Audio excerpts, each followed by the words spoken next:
जागृत है और वो जागृति रहेगी समाज में। जहाँ जहाँ जैसी जैसी समाज उत्थान की आवश्यकता होगी वो सबसे अग्रणी भूमिका में रहेगी। आप जरा याद करें, अभी आए प्रश्न में आया, एक भारतीय बेटी 21 वर्ष आयु उत्तर प्रदेश की, वो दिल्ली जा रही है, कबड्डी की इंटरनेशनल प्लेयर। आप भी नाम बताएंगे ना?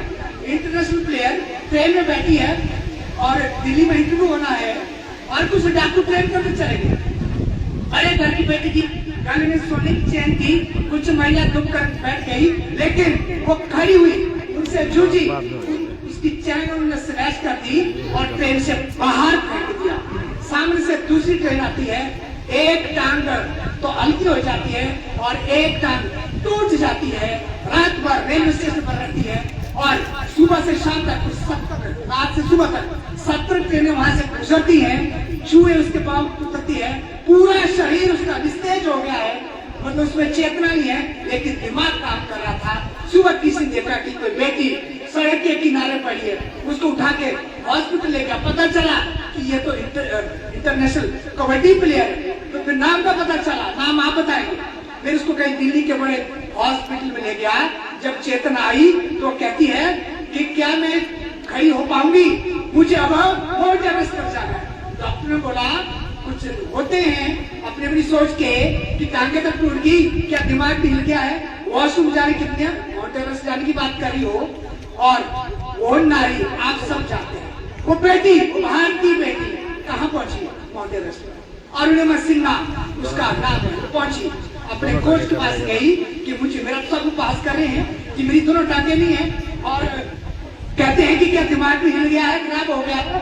तो कोच ने कहा बेटा एवरेस्ट पर तो तुम पहुंच गई हो, अब तो सिर्फ सिद्ध करके दिखाना है। और उसने सिद्ध करके दिखाया अरुणिमा सिन्हा ने, और आज वो दुनिया के लिए मोटिवेशन बनी है। वो बोलती है कि पंछी का इम्तिहान बाकी है, आज की अंतिम उड़ान बाकी है, अभी तो लाना है समुद्रों को, अब आकाश को लाना बाकी है। तो ऐसा काम भारतीय नारी कर रही है। और मैं बताऊं, एक और प्रश्न सुनाकर बात समाप्त करता हूँ। हमारी नारी हमेशा विद्वान रही है, उसने सार्थक किया है, उसने वेदों की ऋचाएं रची है। आपको जानकारी के लिए बताना चाहता हूँ, शंकराचार्य हमारे देश के जो ज्ञान के प्रति सबसे बड़े सन्यासी साधु माने जाते हैं, उन्होंने शास्त्रार्थ के लिए ललकारा, मंडन मिशन, बहुत बड़े विद्वान थे। चर्चा हुई कि हम शास्त्रार्थ तो करेंगे जिसमें शास्त्रों की चर्चा हो, शास्त्रार्थ तो करेंगे, लेकिन इसका जज कौन होगा? तो जो मंडन मिश्र की पत्नी थी उभयवादी, वो बड़ी विदुषी थी, सर्व सहमति से तय हुआ। वैदिक क्यों बात कर रहा हूँ, वैदिक क्योंकि नहीं, इसी की बात कर रहा हूँ कि उभयवादी होगी।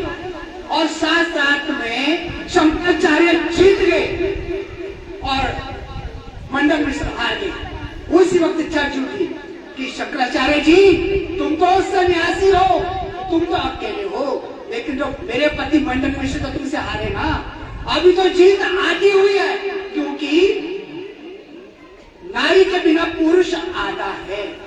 समझाया? जब ईश्वर आते हैं, भगवान शंकर भी जब धरती पर आते हैं तो अर्धनारीश्वर के रूप आते हैं। अभी तो जीत आती हुई है, मेरे साथ मुकाबला करो, मेरे साथ शास्त्रार्थ करो। अगर मुझको हराओगे तब हमारी हार स्वीकार होगी, अन्यथा हमारी हार नहीं मानी जाएगी। तथास्तु शंकराचार्य ने कह दिया। और उभय भारती ने प्रश्न कैसे पूछ लिए गृहस्थ जीवन के, जो शंकराचार्य को, सन्यासी को पता नहीं थे। शंकराचार्य हार गए और उभय भारती जीत गई, मंडन मिश्र जीत गए। कथा थोड़ी लंबी है, उसको मैं सुनाऊंगा। एक और छोटा सा प्रश्न, आपने सावित्री और सत्यवान का नाम सुना है ना? सुना है। सावित्री हम बोलते ना, वो कौन सी सती सावित्री है? वो सावित्री पिंगला हुई है, इस धरती पर वो हुई है।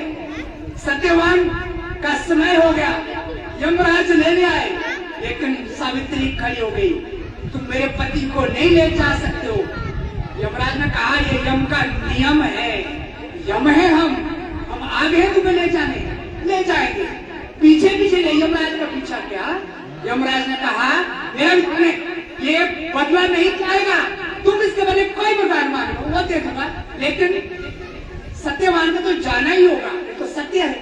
तो ठीक है, उन्होंने कहा कि मुझे 100 पुत्रों का वरदान दे दो, उसके बाद सत्यवान को ले जाओ। यमराज ने कहा तथास्तु, और वही यमराज फंस गया।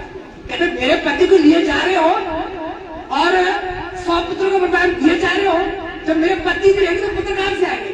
यमराज हार गया और नारी ने सिद्ध करके दिखा दिया कि कोमल है, कमजोर नहीं, शक्ति का नाम नारी है, जब कोई जीवन देने वाली मौत भी उससे हारी है।